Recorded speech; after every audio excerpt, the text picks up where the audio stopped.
keep admitting people as they come. That'd be great. All right, folks, welcome in. If you're here to learn about the 2025 New Zealand Sustainable Tourism and Human Impacts on the Environment Global Education Program, you're in the correct place. My name is Ryan Vonderhaar. I work here within our College of Food, Agricultural, and Environmental Sciences as a Global Education Coordinator, which just means I get to work with the other great folks we have on this call, staff and faculty, to help plan these study abroad programs. I'm going to be going through really just our information session presentation today. We hope that you walk away learning a little bit more about what this program is really about, what the experience will look like on the ground, what are some of the things that you'll be able to learn about. Later on, we will talk more about kind of logistics, the application itself, scholarships that are available, and a couple other resources. And I'm very thankful to be joined by our two resident directors on this call this evening. Pallavi, who started the meeting up, obviously, and then Saeed Mahmood, who is our faculty professor. So these two are when I say resident directors, those are the words we utilize for the professionals here at Ohio State that will be leading this group abroad. Okay? And with that, here on the first screen, just a couple things to note. Number one, ENR 5797.03, that is the course that you'll enroll in if you do end up participating in this experience. If you are curious about how that credit could fit into your degree, I'd encourage you to email your academic advisor. Right now is a great time to go ahead and begin having that conversation a couple months ahead of the application deadline. The other big piece on this page are the program dates. So you can see them there, May 6th through May 30th, obviously 2025, as you're beginning to think about what your summer could look like. And then lastly, maybe the most important piece of this presentation, the application deadline itself being on January 14th, 2025. And I have been saying this to folks. We know how kind of chaotic it is going home at the end of the fall semester, getting back started once you're back in the spring semester. And January 14th is going to fall just at the beginning of that second week of classes.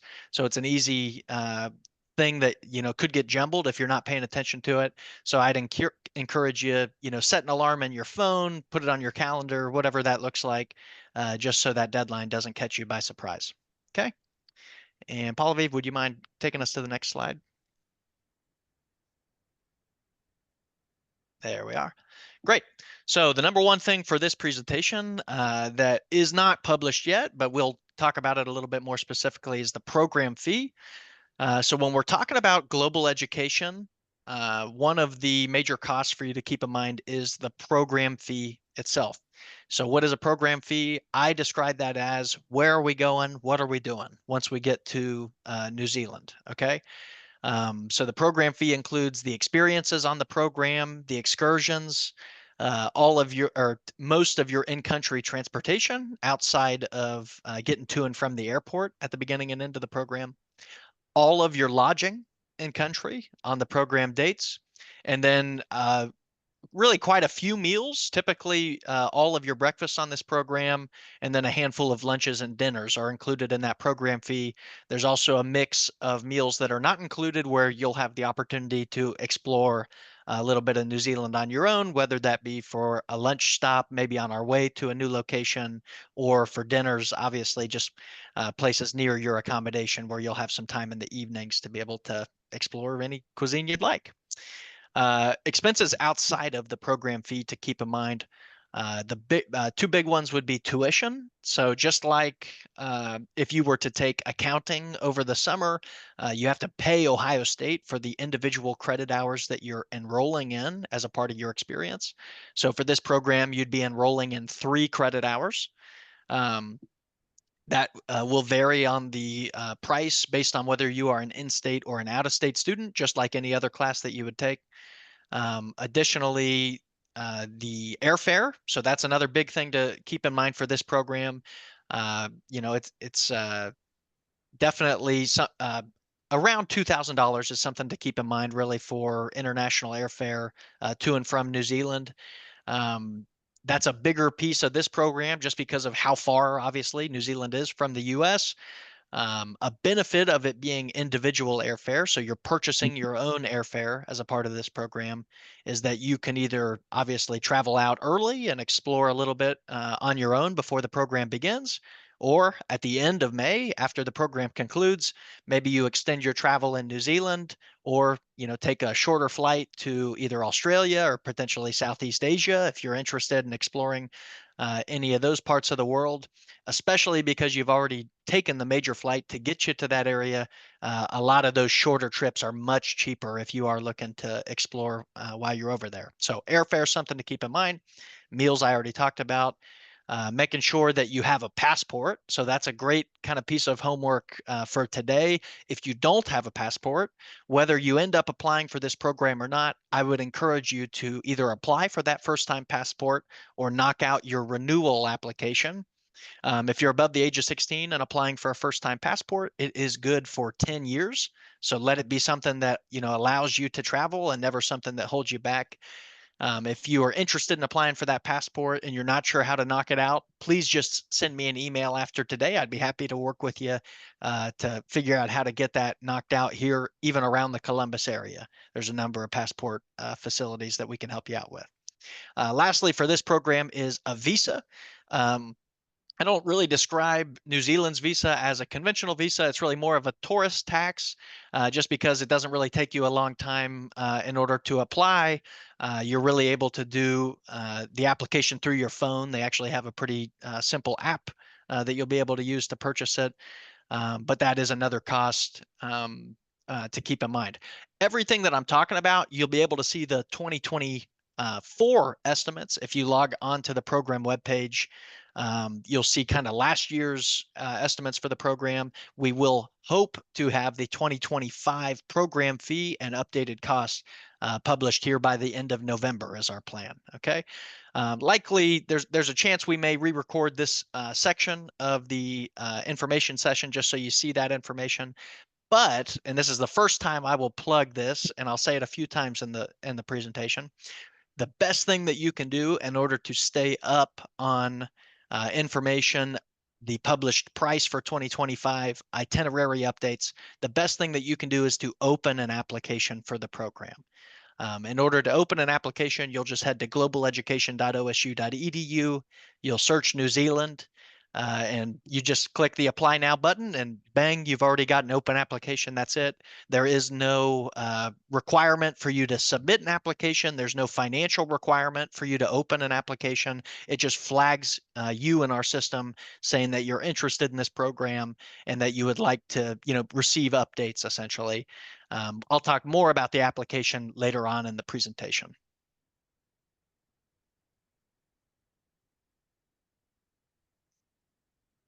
Great. All right, so how will you study? This is, one of the most common questions we get when it comes to any study abroad program. So this is a very different way of learning. If you're used to, obviously, many of your classes here on campus, sitting in the classroom for maybe much of the day, learning from lectures, and that sort of thing. Our goal on this program is to get you out and into the elements as much as possible. So yes, there definitely will be lectures as a part of the learning experience in country, but most of the content will be delivered in the field, which is the reason that we're taking the trip, obviously, out to New Zealand. It's a very hands-on program. You'll be exploring geology, agriculture, indigenous history and culture, sustainability through varied learning activities, and really so much more, which we'll kind of get into as we start breaking out the modules. You're going to be covering a lot of content in a short amount of time. Obviously, this program's just around 3 weeks long. It's a fast-paced learning environment with a good amount of academic rigor. It is an incredible experience, but not a vacation. So this is the first time we're going to be kind of mentioning this. If you are looking for a totally relaxing 3 weeks on the beach, just kicking your feet up type of experience, that's not what this is going to be. We are going to be moving. We are going to be learning about lots of different things. And once you are done with this program, you're really going to feel like you have a pretty comprehensive knowledge on, or at least a baseline knowledge on the history of New Zealand and the things essentially that make it unique and how you can compare that back here in the US. Great. So what does the coursework actually look like in country? So I talked about it a little bit. There's going to be a number of lectures in country, some of it done by your resident directors, some of it done by in-country experts that you'll be meeting throughout the program. Whenever possible, you're going to be hearing from the folks that are actually conducting that business or that organization that we're learning from. So that might look like an indigenous population that we're working with. That might look like a whale watching tourism company that we're going to be interacting with. There's a number of different in-country experts that you'll be interacting with on the program. So lecturing, obviously a piece of it. The program's built into a number of different modules, which we'll kind of get into specifically here in a second. And within each module, number one, you'll be working out of what we call a course reader. And it's essentially, you could describe it as a textbook, but it's really a little bit more than that.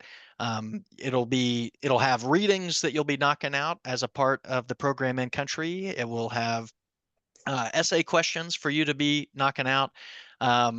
It will essentially be preparing you for your day-to-day visits, hopefully adding a little bit of context so that when you are meeting with these experts in country, you're walking into it hopefully with questions to ask that will supplement the readings that you're taking part in beforehand. Outside of readings and lectures, there will be quizzes as a part of the program in country. There will be essays or sort of written questions that you'll be answering. There will be a final exam in country. And this program also has a group research project as a part of it. And some of that research that you'll be doing in country is really encouraging you to be interacting with the folks that you're meeting throughout the program. There's also sort of to get you ready for the program, there's a pre-departure section where you'll be doing a little bit of general reading about New Zealand itself and taking a quiz as a part of that. And then after the program, there's also a post-trip reflection, which you'll be taking part in to really express everything that you learned in country. I'm just going to take a look at the notes here to make sure I hit everything. Activities include creating infographics on different topics, mock town halls. Yep. Stakeholder meetings, debates, and discussions. So a lot of the program is going to be built on, you all expressing what you've learned in country and interacting with each other. There is the ethnographic interview or the group team project that I was discussing before, which will focus on the tourism industry. Throughout the program, you are meeting with vendors, talking with locals about their viewpoints, speaking with tourists, real methodology. Learning fundamentals of ethnographic observation, and also there is an opportunity to create your own thesis if you are coming into the program with your own research interests. Throughout the experience, there's a team project, which I've already discussed. I think I've hit everything. Anything else to add in there, Pallavi? No, I think you got it all. Great. All right, so kind of getting into some more of the fun here. So if you haven't done any research into the country of New Zealand itself, it's made up of two major islands there in, as well as, I forget exactly the number, it was like 200 plus tiny islands that really surround the two major bodies. Typically, most folks, when they fly to New Zealand, are going to fly into the North Island. Typically into Auckland, and then you'll connect onto a shorter domestic flight down into Nelson. They're on the north part of the southern island. And really the majority of this program is going to take place, really more than the majority. The program is going to take place on the southern island, which if you do a little bit of research into New Zealand itself, you will understand that really is the place to go. It is the home of their tourism industry. It's where the vast majority of tourists obviously visit. And as a program that is built around sustainable tourism, that's where the focus of our learning is going to take place. It's 2,000 miles off of the coast of Australia. So that's something that, a lot of Americans really don't have in their mind, which is, you kind of look on the globe and you think, oh yeah, there's New Zealand and you have Australia right here. Well, 2,000 miles is, quite a bit of space, obviously, between the two countries. So it's really quite a bit out there in the ocean in a unique spot on its own. Other than that, the South Island is really home to the mountain views, the beautiful vistas, the fjords, Milford Sound, which is a UNESCO World Heritage Site. It's definitely a highlight of the program. If you're really wanting to kind of make your eyes water by natural beauty, you could go to YouTube and type in Milford Sound, and you're going to see some things that I described it as like Pandora from the movie Avatar, just a total otherworldly sort of geography to take in person.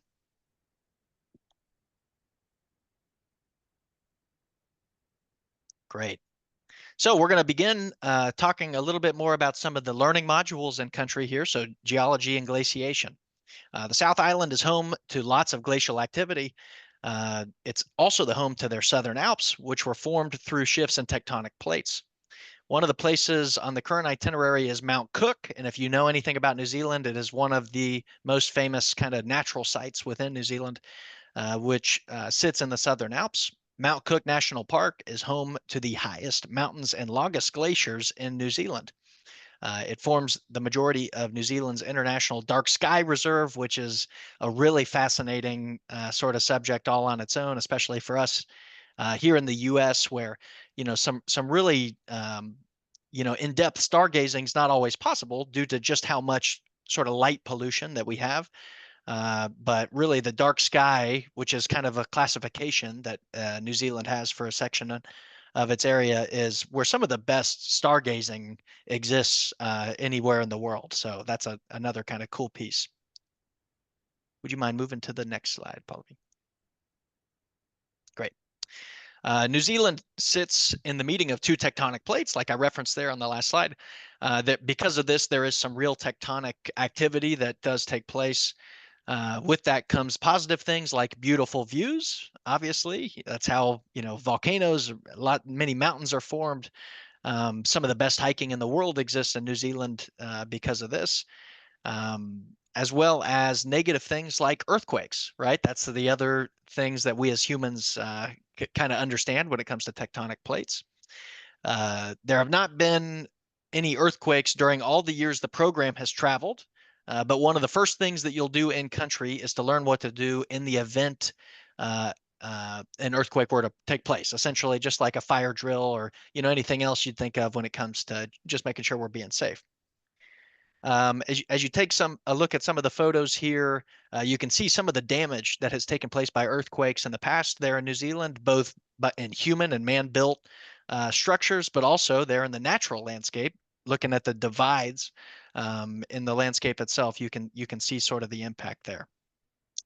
We're going to learn all about sort of how earthquakes have impacted some of the major cities and towns in New Zealand, and what has the kind of rebuilding plan looked like, and really what technology has been developed in order to set structures up for success in the future if earthquakes were to come back into that area.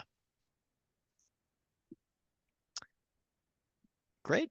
The adventure capital of the world, as New Zealand likes to boast, and obviously some of this is stuff that we're going to be able to experience there in country. So we will spend a good some time in Queenstown, that's kind of the nickname for Queenstown itself, the adventure capital of the world. It's also known as the playground for those who love the outdoors. And yeah, because of this, you will be essentially experiencing some of the coolest, or what I think, some of the coolest things about sustainable tourism that it has to offer, just because of the uniqueness of the environment that you'll be interacting with. You'll also get some free time in Queenstown to be able to do some exploration of tourism on your own. So if there's something that you've really been looking forward to doing while there, that is really where the majority of free time on the program is spent. You'll actually have a full free day in Queenstown to be able to explore some on your own.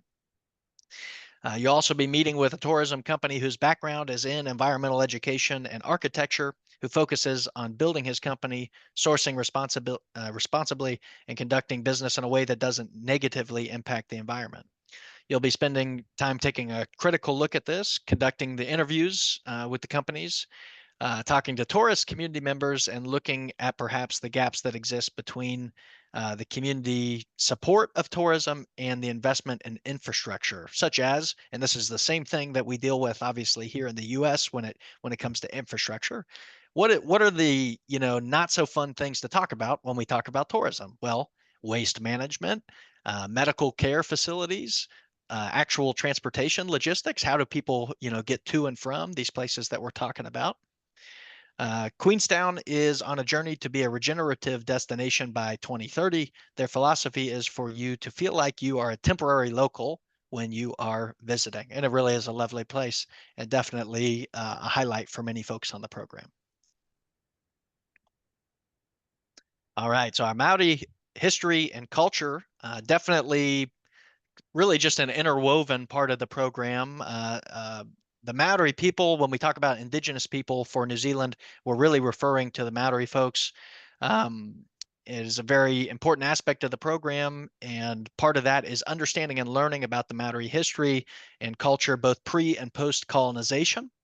Learning about Indigenous land management practices, understanding Maori perspectives on relationship to the environment, which they would obviously describe as living with the environment and less of maybe more of our Western, extractive way of maybe taking from the environment. So how are they utilizing the land in a sustainable way? Looking at Maori perspectives on the Christchurch rebuild process and cultural implications of that rebuild, exploring living and working communities and understanding a Maori ceremony, which uh, definitely is a unique part of this program.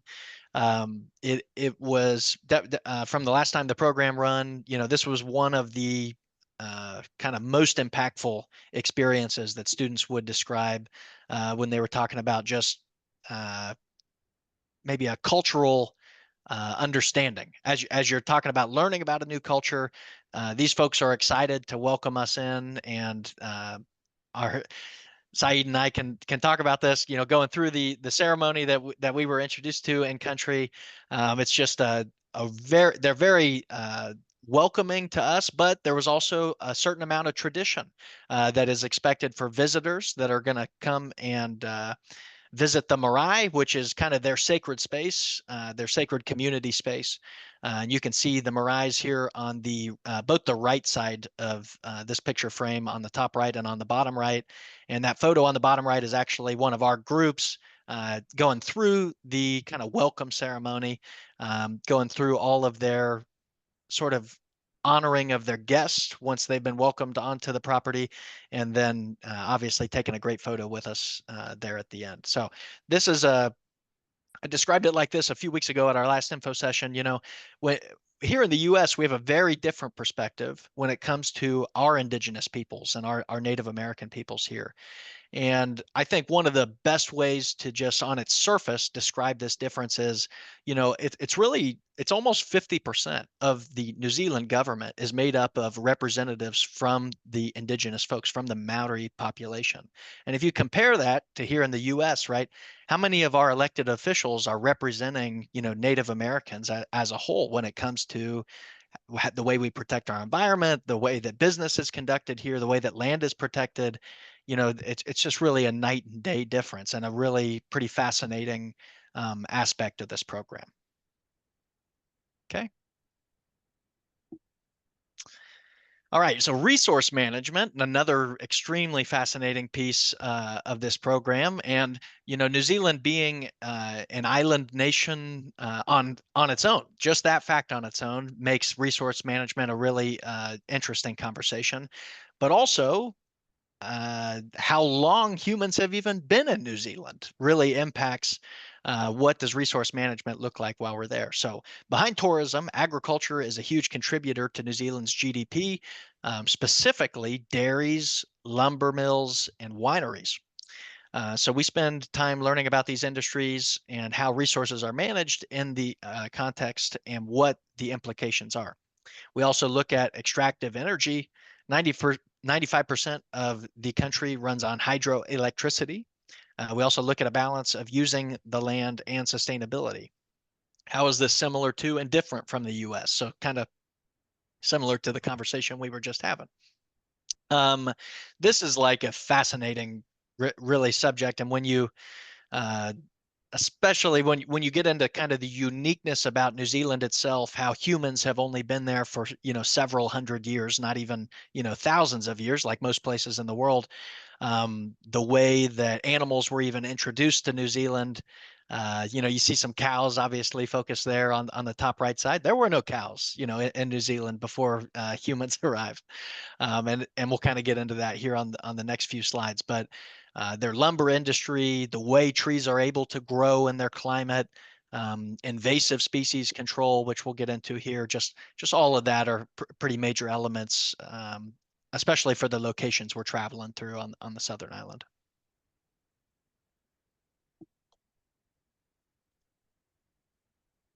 All right, invasive management. So this truly, if you were going to set New Zealand aside and say, what are the really unique things about this country itself, and invasive management has to be at the forefront of that conversation. So aside from a few species of bats, okay, a couple of bat species, New Zealand has no native mammal wildlife. Okay, so think about that for a second.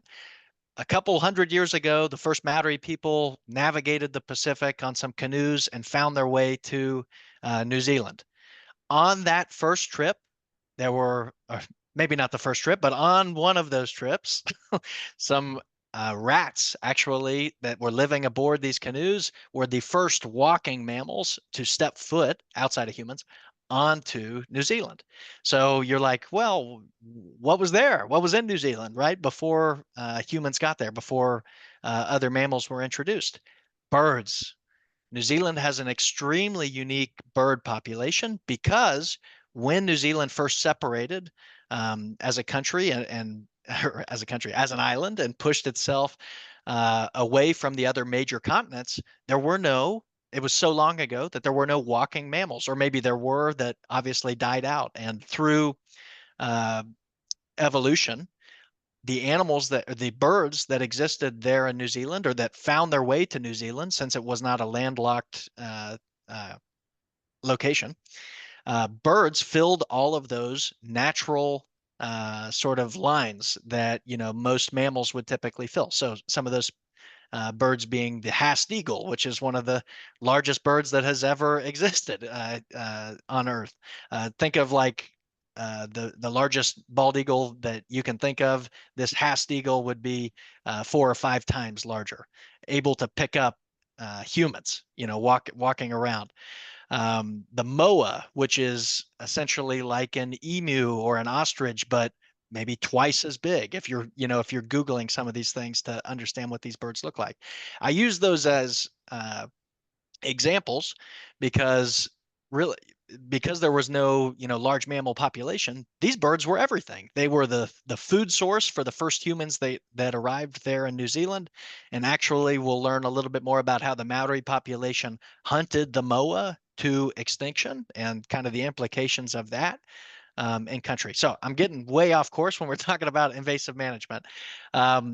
New Zealand has a not a philosophy, but a goal that they will be predator free by 2050. Okay, that is it's a lofty and it's a large goal within New Zealand. And you say, well, what are these predators? Why are they wanting to be predator free in New Zealand after all these species have been introduced?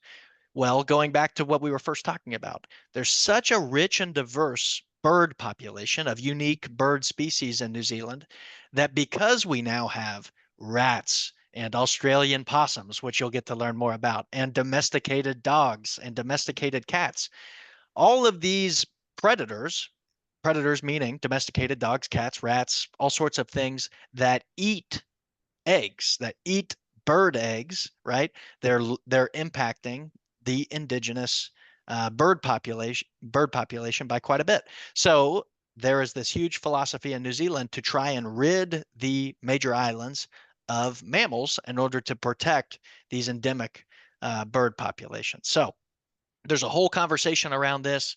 And when we talk about invasive management, and we're obviously addressing this from an environmental perspective, since obviously our program's out of our School of Environment and Natural Resources, there's a little bit of a complicated conversation that takes place between how do you control invasive populations? Because one of our major ways of control as humans is poison. We poison things that we don't want to be around anymore. Well, what does that poison do that we put out into the environment that's trying to protect the bird population, but obviously has side impacts, right? What is that long-term impact going to be of poison just being littered, throughout these wild spaces in New Zealand? Um, there's a huge trapping campaign going on to try and eliminate these wild species of rats and Australian possums that are impacting the bird population to that point. So invasive management is a huge conversation, not only with animals, but also different plants and trees that are also invasive within New Zealand. How are the endemic places being protected? How are the endemic species being protected?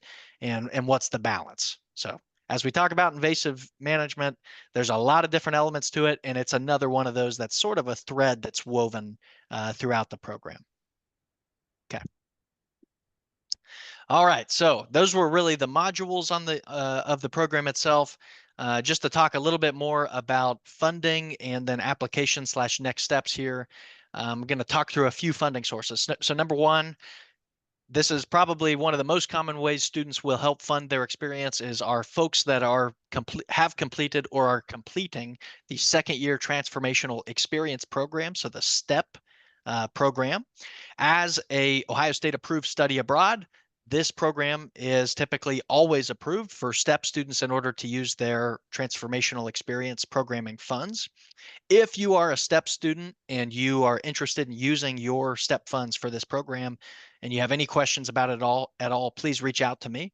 But essentially, once the finances are published for 2025, you'll just be logging on to the Global Education webpage and utilizing the financial webpage tab to fulfill the financial requirement of your STEP proposal. Okay, so that's the first part on STEP.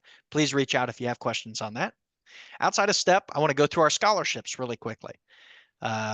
Ohio State has a number of university-wide scholarships and OIA as well. So OIA managed scholarships I would describe as any program and any major. So this is any student going on a study abroad program can apply for these scholarships. Okay, we just concluded the spring and spring break scholarship application for the OIA and university-wide scholarships. They will be available again in January, right around really the application deadline. Everything I'm talking about here on the scholarship page is linked on the financial tab of the program webpage. So don't just take my word for it. Please go explore these web pages, obviously, on your own. But I always I zoom out and then zoom in a little bit when we talk about funding resources. So any student on this call, I'd encourage you to take a look at the university-wide and OIA managed scholarships. Okay, so after that, definitely, if you are within our School of Environment and Natural Resources, so if you're an EADS major or a Forestry, Fisheries, and Wildlife major, environmental science, anything within our SENR, right? I would encourage you to apply for the SENR scholarship, which is directly linked on the financial webpage, the Study Abroad SENR scholarship. That is due by November 30th. Okay, so I'm going to start there with that one. It is the earliest deadline of these scholarship applications. So if you are an SENR student, please make sure that you submit that application. It's a Qualtrics form. You'll find it once again on the program webpage on the financial tab. If you are an SENR student or any other student within the College of Food, Agricultural, and Environmental Sciences, I cannot encourage you enough. Please make sure you have submitted your CFAES General Scholarship application, okay? Whether you apply for this program or not, you could be eligible for other academic scholarships.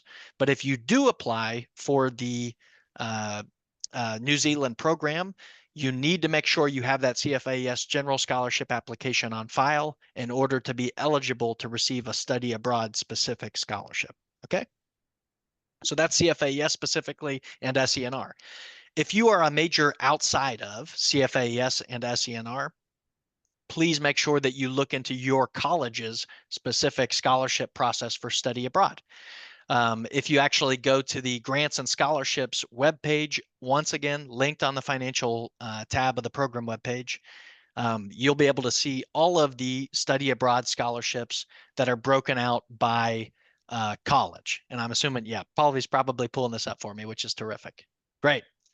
All right, so if you click on the financial tab, so right here, we're on the homepage of the New Zealand program webpage. And as you venture up there at the top and click on the financial tab and scroll down, so the OIA website is listed there under grants and scholarship. So it's that second link there. And then the CFAES scholarships also on that page, and the SCNR scholarship, but this is a perfect place here. Oh, do you want me to head back to that? Yep. Okay.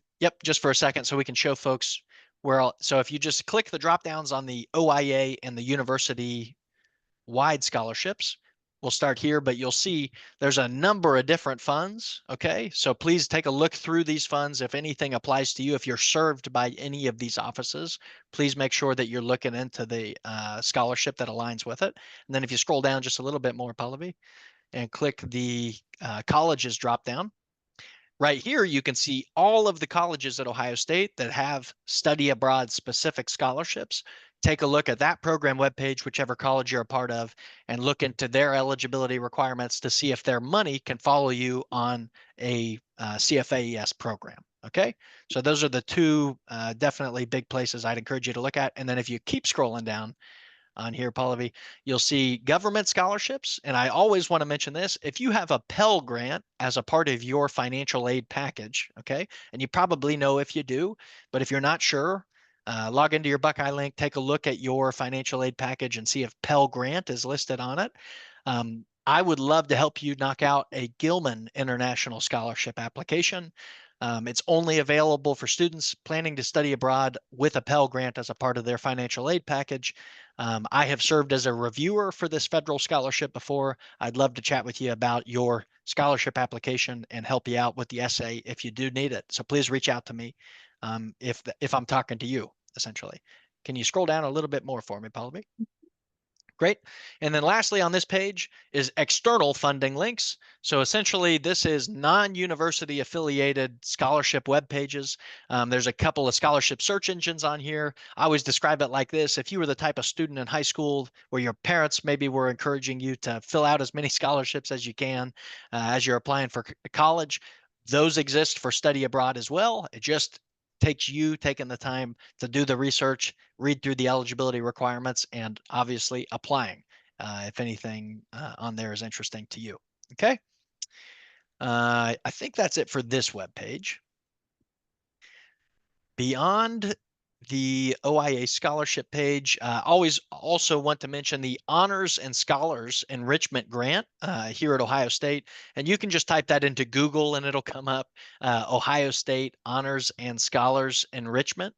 And it'll kind of walk you through the eligibility for the enrichment grant. I'd encourage you to explore that if you're interested in it. I think that's it here, Pallavi. If you wouldn't mind taking Yeah, us did back. you want to go through the Oh, cost sheet? yeah. I'm sorry. Yeah, we No, didn't go that's through the okay. cost sheet at all. So 2024, you can kind of use this as you're beginning to estimate what the program cost could look like for you. And she just did a great job clicking that first link, which is the tuition estimate. So again, I mentioned it before, you have to pay for the 3 credit hours of tuition that you're enrolling in over the summer. There's the in-state rate. You can play around with that there on the first tab, as well as the program fee beneath it. So those two costs, tuition and the program fee, will be billed through Ohio State. Okay. So essentially, they'll both show up as line items on your tuition bill for the summer semester. So a common question I get with that is, when is that money due?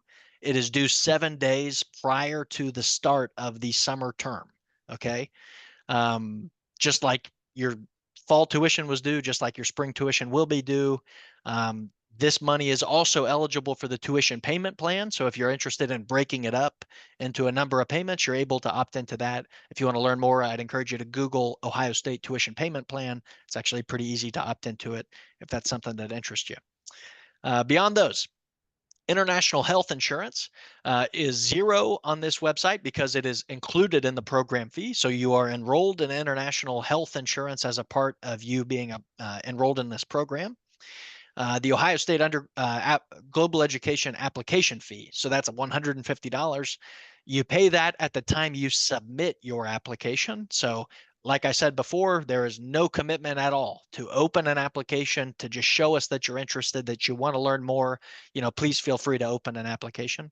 If you do end up deciding you're going to apply and you fill out the entire application and you're ready to hit submit, you're going to be asked to pay this $150 application fee with a credit or a debit card. If you are not selected to participate in this program, you get that money back. It's refunded to you.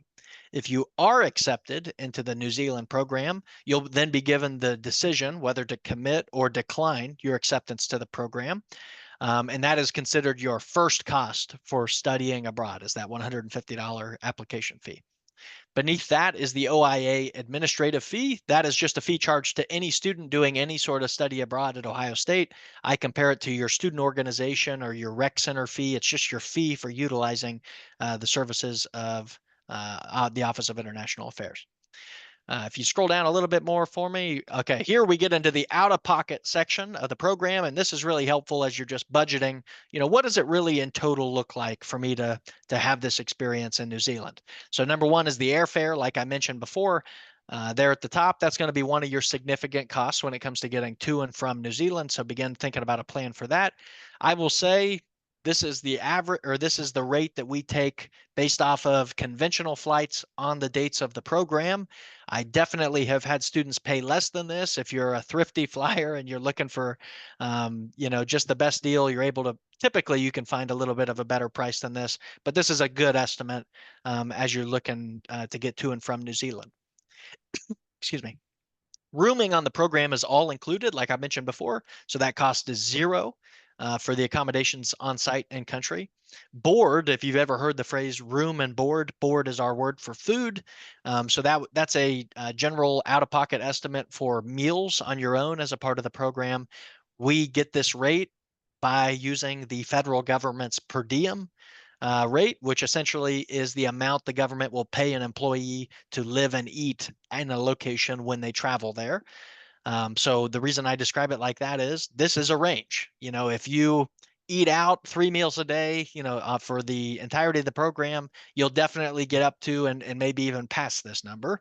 If you are more like me and you're fine with going to the grocery store, maybe having a sandwich and a drink for lunch, or even in New Zealand, I will specifically say a pie at the petrol stations that they have, all sorts of delicious kind of grab and go. That's almost like I describe it as like their hot dog that you might have at like a Speedway or something like that.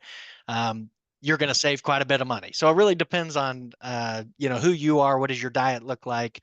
What do you want meals to look like for you in country? Books and supplies, we're required to list this as $388, even though there's no textbook associated with this program. There is the course reader. The course reader is going to be more like $30 than $388. So definitely a big difference on there. We have to list this due to student financial aid. Immunizations and an international travel health consultation. I'm required to encourage you to have a conversation with your primary healthcare physician. Let them know that you're traveling to New Zealand in the month of May in 2025, and then have that conversation if they'd recommend any immunizations or vaccinations for you to have before traveling. In general, I would say if you're enrolled at Ohio State right now, you probably have everything you need in order to travel to and from New Zealand from a vaccination standpoint. Beyond that, that $40 is listed for a monthly international cell phone plan. You do not have to have a cell phone plan while traveling abroad. These rates definitely vary. I would definitely encourage you to check in with your international cell phone or your cell phone provider to take a look at what their cell phone plans look like. There's also a number of businesses that are sort of popping up where you can get just a monthly plan, a monthly international plan, typically maybe at a cheaper rate than what your carrier is going to offer you. But we know how important it is for folks to stay connected. So please just be thinking about if you are going to have an international cell phone plan on the program, begin budgeting what that looks like for you. A number of the places that you're going to stay in country will have Wi-Fi. So if you're okay, not being totally connected at home, again, not a requirement in order to have a cell phone plan while abroad. Lastly on this list is the passport. So again, knock that out as soon as you can. I would love to help you get that passport application knocked out as soon as possible. Please reach out to me. Pay $175 now in total while you're not in a hurry. If you wait until, February, even into March, and you're like, crap, I need a passport, you're going to get a little bit more, probably a $60 charge on top of that just to expedite your passport in order to have it in time. So let it be something that you have, never something that you're stressed out about. Just knock it out way ahead of time. Lastly is the visa cost. The last time the program traveled, the visa was around $40, and it's actually the ETA, Electronic Travel Authority there in New Zealand.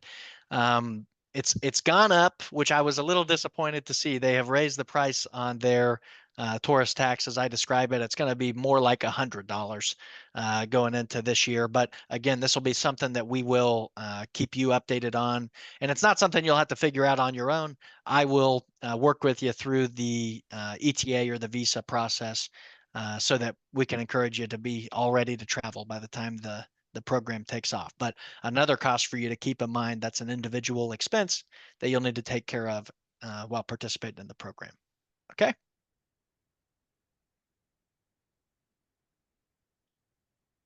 And I don't know, we have a little bit left on the slides, but I can go ahead and start talking about it. So number one, I'll just reiterate, please make sure you open an application. If you're even 50% interested in the program, that's the best way for us to stay in contact with you. Totally free to knock out that, or just to open that application. You're just going to that program webpage Pallavi just had pulled up. You'll scroll to the bottom, click apply now, and then you'll log in with your Ohio State credentials.